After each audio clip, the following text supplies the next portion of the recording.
S.S.S. Toldos, Tufshin Pei Vav. This week we return. It's been a while since we've been here at our home court, at our home base, Bika Cholim headquarters of Lakewood, New Jersey. Baruch Hashem spent the last few weeks in Yerushalayim. We haven't been here in a while. It's always nice to be back. Feels very homey here.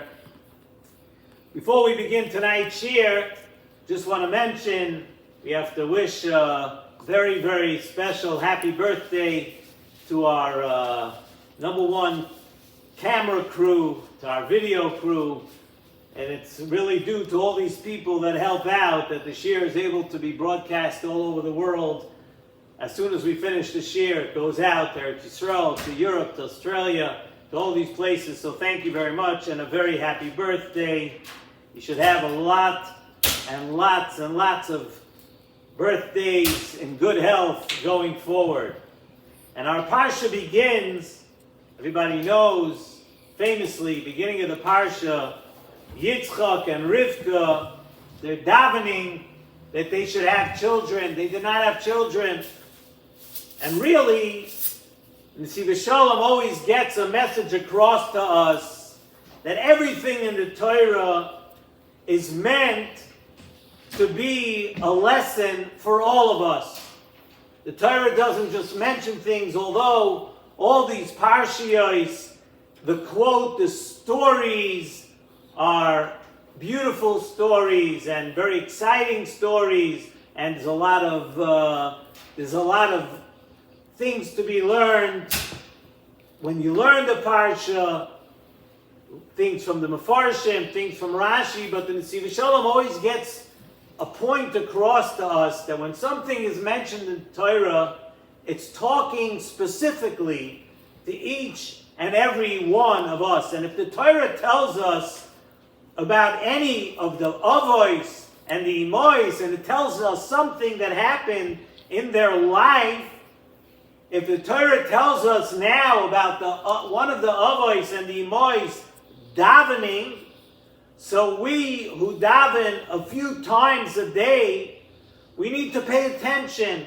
We need to understand, and we need to look into what we see over here in the parsha about davening to learn a lesson from us. We need to learn things to help our davening too.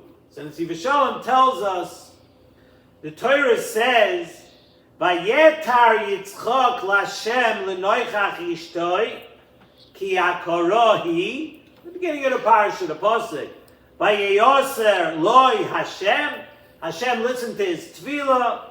Vataha Rivka Ishtoi. The Rivka was now pregnant, and they davened. The Torah tells us that Yitzchak davened. He davened opposite Rivka, and Hashem listened to the tefillah, Vayoser Loi Hashem Atar Rivka Ishtoi.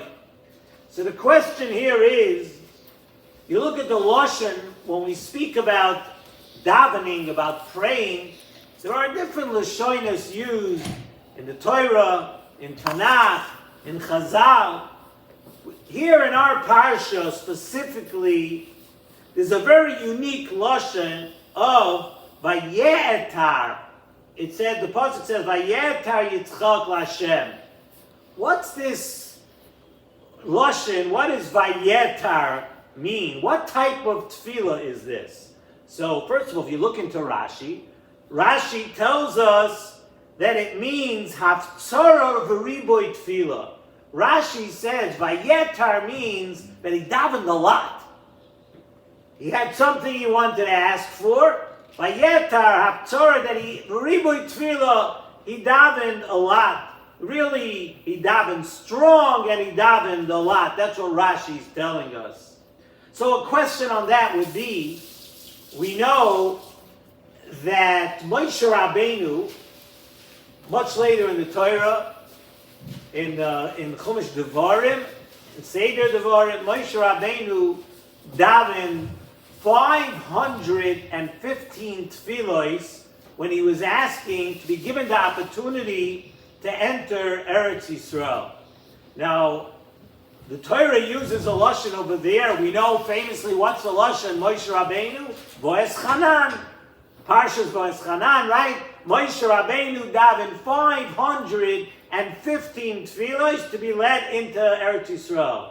Now, Moshe Rabbeinu, by 515 tefillos, Moshe Rabbeinu certainly davened a lot, right? I would say, and every one of you would admit to this, right? That davening 515 times for something would be considered davening a lot. Yet, the Torah does not use a lashon of asira over there. Doesn't say Vayetar Moshe, Boaz Hanan El Hashem.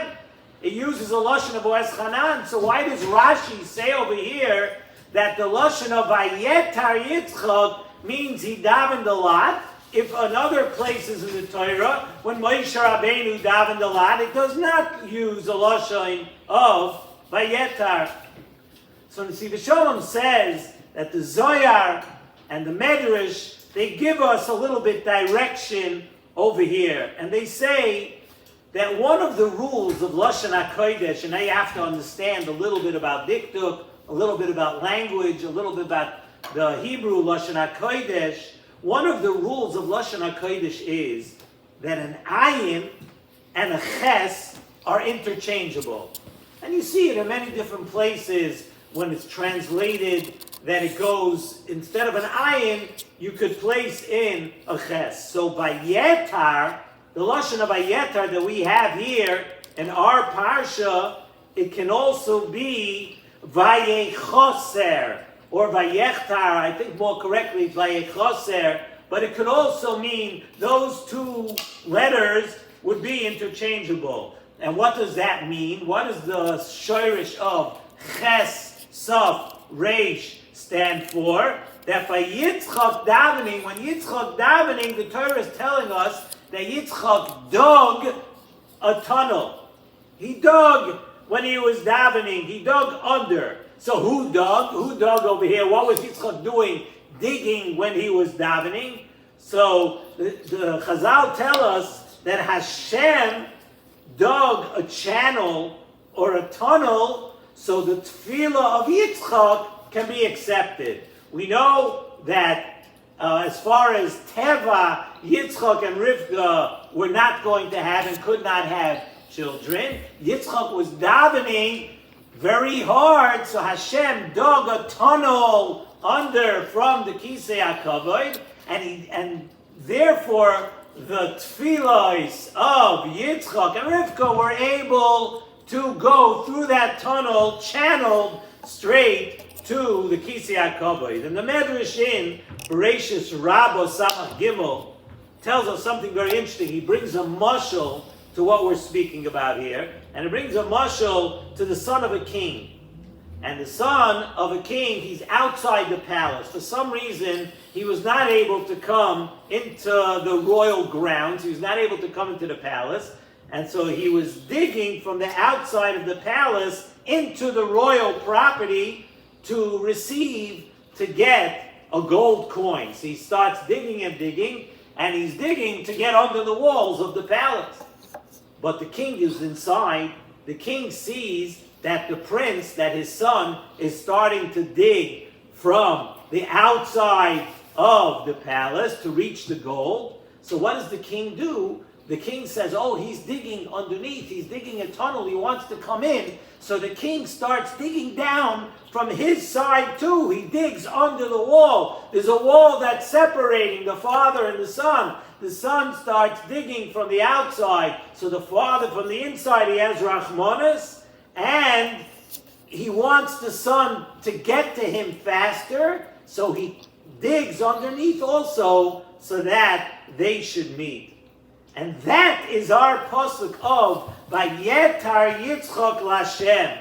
Yitzchak Avinu was davening so hard, and he was digging, as in that Lashon Chasira, that he was digging under the wall, so to speak. He was digging from the outside, so Vayeyaser Loi Hashem. That Hashem Kaviyachal also did a Chasira from the inside. Hashem went toward Yitzchak kaviyachol, so he could reach his tefillah and bring it in and accept it.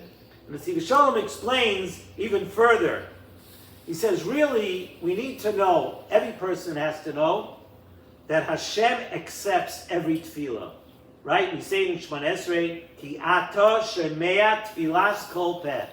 Every Yid has to know that every single tefillah that we daven, and whatever we daven for, is in some way accepted by Hashem. Every tefillah, even the sigh, if a Yid gives a sigh, that also is somewhat of a tefillah, and that's also heard by Hashem.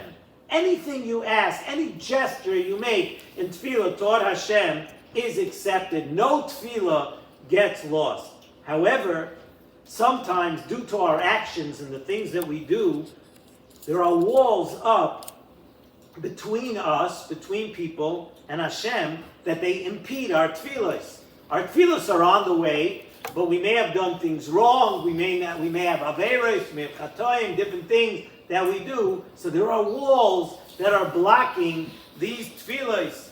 And sometimes these walls are just small little hurdles that the tefillahs will make their way past the wall. But sometimes they could be walls of barzel. They could be walls of steel. So what does a Yid do? What does a Yid do then if there are walls of steel up, around, between him and, between the person and HaKadosh Baruch Hu? Hashem still wants you to push. Then even if those walls are up and it's not easy, Hashem never wants you to be lost. Hashem gives us the eitzah. You know what you could do if there are walls? You could dig under that proverbial wall.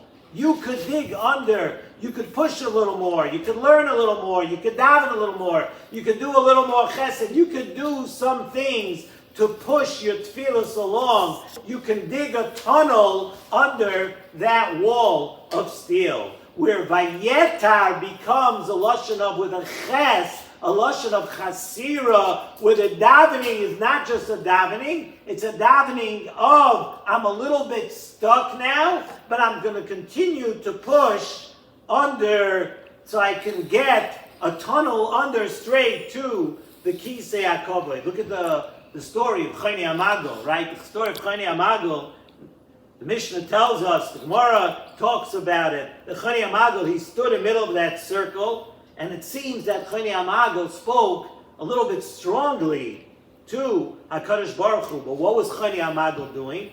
Choni Amagel was teaching us a lesson that even when it seems like there are steel walls, and it's impossible, and we can't get what we need, and there are things that are between us and HaKadosh Baruch Hu, because of things that we've done, maybe not, whatever those walls are, Choni Amagel was teaching us, no, you could still put your foot down, you could still dig, you could still push, because that's what HaKadosh Baruch Hu wants you to do. He wants you to still ask and to daven strongly. And the more you dig under, the more you push further, the more you're able to reach HaKadosh Baruch Hu. As we know, next week's parsha tells us about Yaakov Avinu.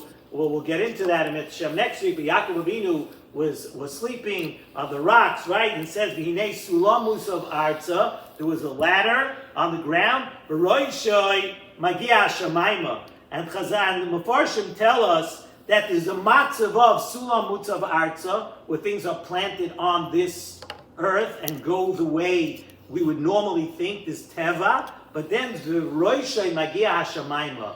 A Yid has the capacity and the capability to go above and beyond, to push further, to push more. And when you feel that there's no way that things could go, and you could push further, l'mayla miderech hateva. And that's what Yitzchak and Rivka were showing us. They were showing us in this week's parsha that asira could become a lashon of chasira, and you could push and you could go under. And when you do that, HaKadosh Baruch Hu will come out to meet you and to make sure that your tefillos are miskabel.